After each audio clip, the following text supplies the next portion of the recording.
Have you guys ever stepped foot in a mobile sauna, meaning that it's on wheels? This thing is going to be so epic when it's done. There's actually a lot of health benefits to it, so let's get into that before I talk about my project.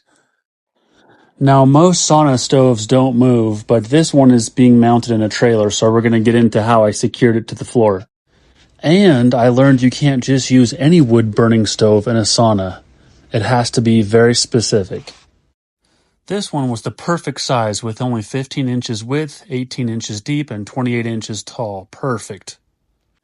This sauna did not come with any feet or any way to secure it to the floor, especially for a mobile trailer, and so we're going to fix that. Look how gorgeous this weld is.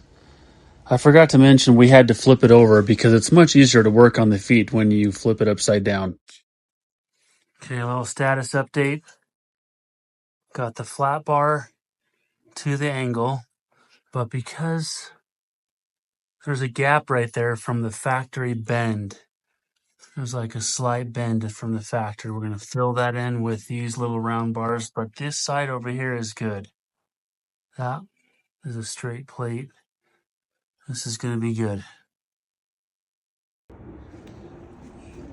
These floor mounting clips looks like it came factory. Nice.